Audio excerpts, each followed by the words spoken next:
माननीय विधायक जी को क्या है, वो सस्ता नशा करते हैं, उनको किसी चीज़ की जानकारी नहीं है। मैं सरपंच, मेरी जो चाची है, उनको ये पता ही नहीं है कि हम तो बहुत साल पहले रह चुके भाई, आपको जानकारी नहीं है। मैंने बिल्कुल कहा है कि ये आंदोलन किसानों का आंदोलन था, किसानों ने बात करी थी, किसानों ने ही प्रशासन को जो है, प्रशासन ने किसानों को समय दिया था, लेकिन इतने उतावले हैं कि हमको इसका लाभ कैसे मिले, इसके लिए ज़बरदस्ती किसानों से बात करे बिना धरने पर बैठ गए। चप्पल जूते कोई किसी किसानों ने नहीं कही थी कि आप छोड़ दो, उन्होंने ही छोड़ दिए और भूख हड़ताल पर भी बैठे और बाद में कहने लगे कि साहब मैं तो, मेरे प्रदेश अध्यक्ष आए, उन्होंने मुझे जो है जूस पिलाया। मानते हैं क्या आप? देखिए, आरोप प्रत्यारोप लगाना, बात करना, ये करना, कांग्रेस को अपनी भूमिका इस प्रकार से निभानी चाहिए थी कि कांग्रेस का प्रतिनिधिमंडल विधायक के नेतृत्व में जाता, माननीय मुख्यमंत्री जी से मिलता। इसकी एक व्यवस्था होती है, पत्रक बनते हैं, पत्रक बनने के बाद उसका पूरा एक, जो आप जानते हो शासकीय सिस्टम, उस सिस्टम को फॉलो करना पड़ता है। वो तो स्वतः ही, जब हम गए पहली बार ही, हम सब लोग गए, किसानों से बात हुई, किसानों का दर्द समझा, तो मुख्यमंत्री जी ने पहली बार में ही कह दिया कि मैं मुआवजा दूंगा। अब उसका आप श्रेय कुछ भी लेते रहो, कोई भी लेते रहो। अब कौन क्या है, यहाँ की कोई बात कर नहीं रहे, क्षेत्र के विकास की आज तक उन्होंने 10 साल में, मुझे ये तो बता दो, 7 साल उनको बने हो गए, 8 साल, एक पत्थर तो कहीं उन्होंने लगाया हो किसी विकास के काम का?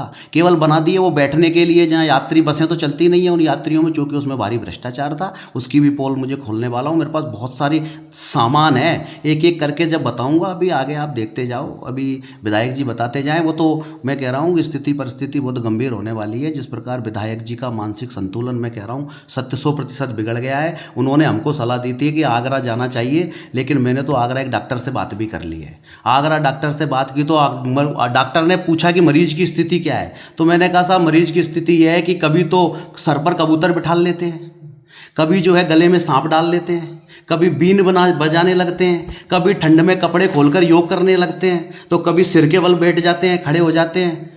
तो डॉक्टर ने कहा कि वास्तव में ये तो बहुत गंभीर बीमारी है। और मैंने कि यही नहीं, कभी कभी तो भगवान शिव को भी गाली देने लगते हैं। तो उन्होंने कहा कि क्या, और मेरे जनप्रतिनिधि अलग हैं, तो बोले राहुल गांधी की पार्टी से तो नहीं है। मैंने, आपको कैसे पता चला?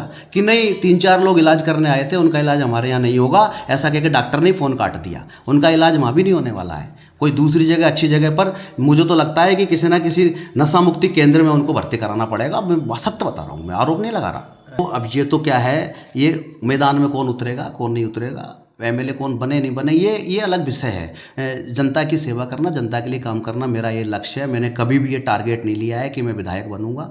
विधायक बने, ये जनता काम करती है, पार्टियां करती है, ये करती है, ये सब, इनसे मेरा कोई लेना देना नहीं है। और इसलिए एमएलए बनना मेरा कोई लक्ष्य नहीं है। वो एमएलए इस प्रकार, और लेकिन इस प्रकार के यदि एमएलए बनते हो जो अपनी निधियों को खा जाते हो, जो एमएलए अपनी जो रोड बनी है उस रोड को तो एनएच से बनवाते हो और पैसे खुद निकाल लेते हो। और तो और एक और, आपको मैं आरोप नहीं लगा रहा, मैं सत्य बता रहा हूँ, आप इसकी जांच करा लेना, इसकी जांच भी होने वाली है। ये जो एनएच वाले लोग हैं, ये एक रोड डाल रहे थे सलापुरा नहर से मीणा छात्रावास तक, चूँकि विधायक ने कहा कि भाई मैं इसमें विधानसभा लगाऊंगा, तो उन्होंने कहा साहब आप हमें 2 काम बता दो, लेकिन उन्होंने उस काम को रोक दिया। और उस काम की बजाय वो जो एरियर गाड़ी होती है उनके भाई पर, वो जो एरियर गाड़ी है ना 33 लाख रुपए की, वो एनएच वालों की देन है, उनसे उन्होंने नगद पैसा लिया है, बाद में फाइनेंस कराई है।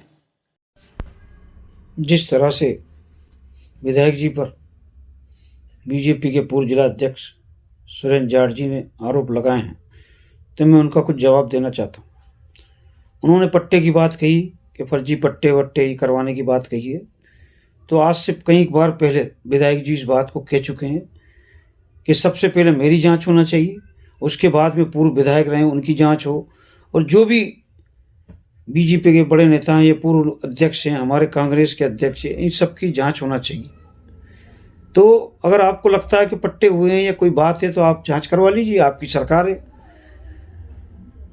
आपकी सरकार होते हुए आप लगा रहे हो, तो ये तो हंसी की बात है। आप चाहो तो जांच करवा सकते हो।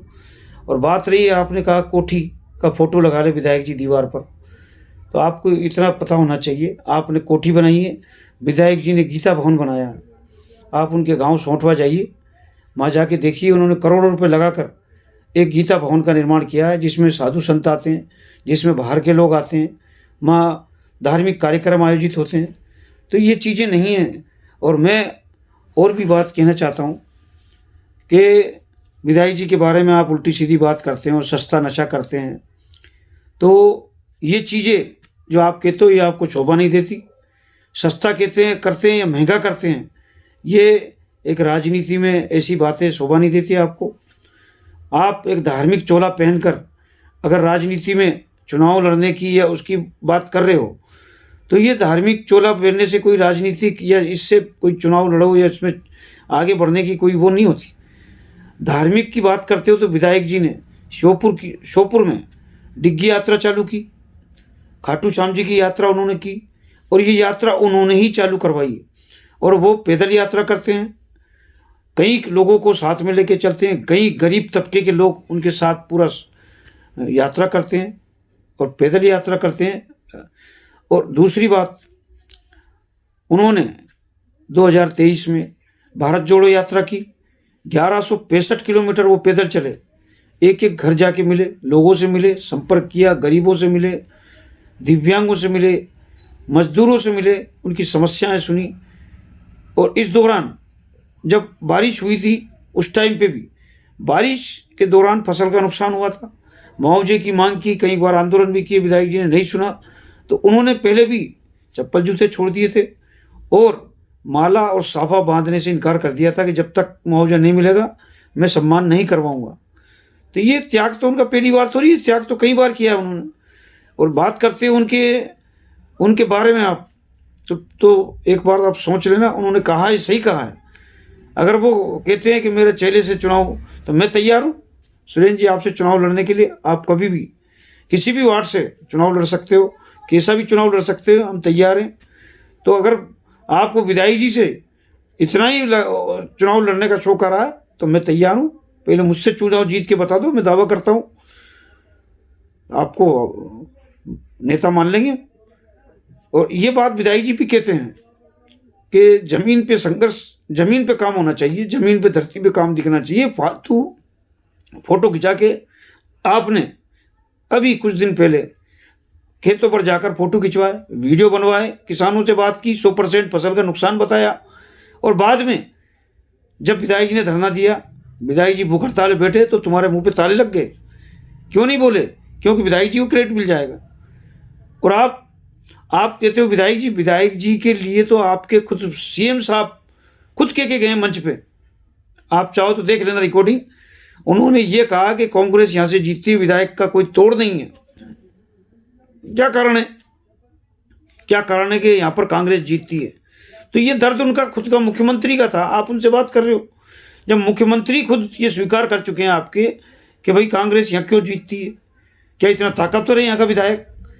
तो ये चीज़ें आपको सोचना चाहिए। और विधायक के बारे में बोलने से पहले आपको सोच लेना चाहिए, विधायक जी ने 71 साल का रिकॉर्ड तोड़ा है यहाँ। आज तक बड़े बड़े नेता हुए लेकिन आज तक उनसे दोबारा चुनाव नहीं जीता गया, लेकिन विधायक जी ने इतिहास बना दिया। और मैं आपसे एक बार फिर कह रहा हूँ कि 2028 में वो तीसरी बार भारी बहुमत से जीतेंगे, कांग्रेस की सरकार बनेगी और वो कैबिनेट मंत्री बनेंगे। ये आप नोट कर लो।